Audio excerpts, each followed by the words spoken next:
Assalamualaikum warahmatullahi wabarakatuh. Perkenalkan, nama saya Dea Dwirani, merupakan peserta Latsar CPNS 2021. Di sini saya akan membagikan kisah tokoh inspiratif yang memiliki nilai nasionalisme yang sangat tinggi di dalam dirinya. Selamat menyaksikan. Ada sebuah terobosan fenomenal yang dilakukan oleh seorang anak bangsa. Ketika kereta api telah melayani masyarakat sejak era kolonial, berubah dengan ikhtiar cerdas dari seorang Bapak Jonan. Sebelum tahun 2009, wajah kereta api di Indonesia masih begitu buruk. Di bawah kepemimpinan Ignatius Jonan, PT Kereta Api berbenah dan mulai menunjukkan perkembangan yang signifikan. Beliau mengatakan, "Saya tukang kereta api, kepala baru si ular besi, yang berani membuat perubahan besar di industri kereta api Indonesia." Pak Jonan mulai langkah perbaikan KAI dengan meningkatkan gaji pegawai agar kinerja mereka semakin meningkat.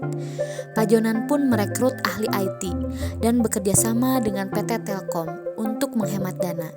Metode kerjasama yang digunakan adalah profit sharing. Berkat pembenahan ini, wajah stasiun kereta api berubah total. Tak ada lagi pedagang asongan dan pengamen yang masuk ke area stasiun, apalagi sampai masuk ke dalam gerbong kereta.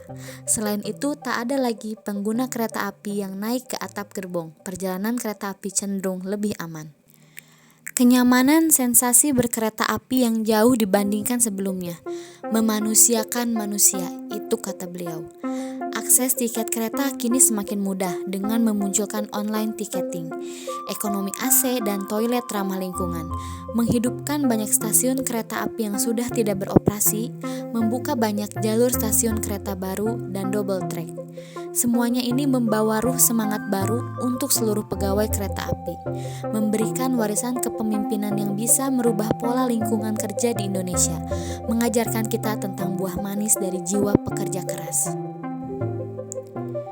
Bapak Ignatius Jonan lahir di Singapura 26 Juni 1963. Beliau adalah lulusan Fakultas Ekonomi Bisnis jurusan akuntansi di Universitas Erlangga.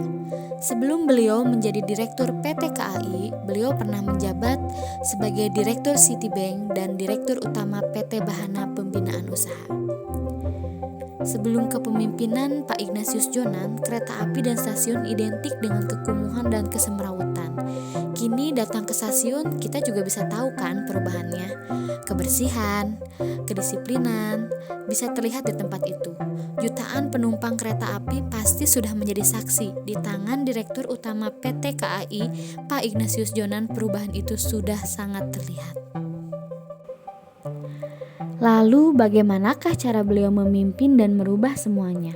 Menurut saya, seluruh anak milenial Indonesia harus setidaknya mendengarkan cerita ini. Saya sudah merangkum 5 poin penting kepemimpinan Pak Ignatius Jonan yang saya dengarkan dari podcast. Pertama, yaitu the best ability is availability. Beliau sering banget ke lapangan dan berbicara dengan penjaga pintu kereta api di stasiun. Beliau ke lapangan untuk makan bareng dan berdialog bareng. Dengan kebiasaan beliau ini, mampu menciptakan kultur kerja yang efektif dalam KAI. Intinya, Pak Jonan ketika menjadi pemimpin, beliau selalu tersedia untuk rekan-rekannya. Menurut beliau, kepintaran, inovasi sepertinya akan kurang efektif bila tidak dibarengi dengan ada saat dibutuhkan. Seperti cinta, karena cinta itu akan kalah dengan yang selalu ada, guys. Selanjutnya, pelajaran yang kedua adalah remember their name. Pak Jonan itu sangat humble. Saya kagum bagaimana beliau tidak ragu mengingat nama-nama pegawai di bawah beliau. Di sebuah wawancara, beliau masih ingat nama-nama siapa saja yang membantu beliau dalam membenahi PT KAI, seperti Pak Subakir yang merupakan mantan tukang langsir atau parkir kereta, yang kini jadi Direktur Kalog, atau Pak Sugeng yang awalnya penjaga pintu perlintasan, kini jadi sekretaris perusahaan KAI.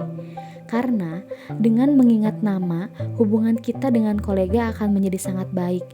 Oh iya, ingat kan ketika kita sekolah misalnya, rasanya ketika ada guru yang mengingat nama kita, pasti merasa senang kan? Karena itu adalah apresiasi terhadap identitas kita. Yang ketiga, pentingkan performa dan terus amanah. Kisah Pak Jonan ini sebenarnya menurut saya sangat luar biasa. Jadi, sebelum beliau menjadi direktur PT KAI, beliau itu sempat menjadi direktur Citibank dan kemudian memimpin perusahaan Bahana Group. Lalu setelah itu beliau menjadi komisaris di banyak tempat yang pasti gajinya itu sudah MM-an. Sedangkan di PT KAI gaji beliau itu lebih sedikit dan tantangannya malah jauh lebih berat. Gaji beliau itu awalnya hanya 25 juta per bulan.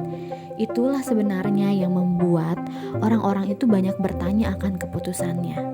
Tapi gaji yang lebih sedikit dan tantangan yang lebih berat ini tidak sama sekali menurunkan performa beliau. Bahkan menurut saya di PT KAI performa beliau itu sangat maksimal. Seperti yang sudah kita rasakan sekarang, bagaimana rasanya menggunakan kereta api jauh lebih menenangkan dan aman dibanding sebelumnya. Betul kan, teman? Yang keempat, tidak peduli lulusan apa, yang niat dan performa yang baik itulah yang layak dimajukan. Di sini beliau mengajarkan kita tentang pengembangan human capital. Beliau bercerita ketika di KAI, di mana dia mengirimkan banyak pekerja-pekerja lapangan KAI seperti juru langsir, penjaga rel atau keamanan untuk pergi studi banding ke luar negeri, seperti ke Perancis, Jepang, dan Tiongkok. Menurut Pak Jonan, kesalahan kita itu, kita terlalu sering mengirimkan pegawai administratif atau birokrat ke luar negeri, yang kebanyakan dari mereka tidak mampu mempraktekkan ketika pulang dari studi banding. Berbeda apabila kita mengirimkan pegawai lapangan yang melakukan studi banding. Tentu pengalaman mereka akan lebih terasa karena mereka yang tahu percis apa yang terjadi di lapangan. Dan yang paling penting setelah perubahan yang dilakukan oleh Pak Jonan, yang dulunya insiden kecelakaan bisa terjadi 2 hari sekali bisa diredam menjadi 1 tahun 2 kali. Itu betul-betul keren banget. Yang kelima, work smart and double work hard. Mungkin ini adalah nasihat yang akan merubah cara berpikir kita, para kaum milenial, yang sering disuguhi dengan cara berpikir efisien dan instan. Menurut Pak Jonan, hal tersebut tidak berlaku di realita kompetisi pekerjaan. Walaupun ada work smart, lakukan juga dengan double work hard. Karena kuncinya adalah kita harus berani menginvestasikan waktu kita. Dengan praktik, kita akan terbiasa. Dengan terbiasa, kita akan sempurna. Oke, itulah 5 cerita tentang kepemimpinan beliau. Semoga dapat kita adopsi di tempat kerja kita masing-masing. Salam perubahan!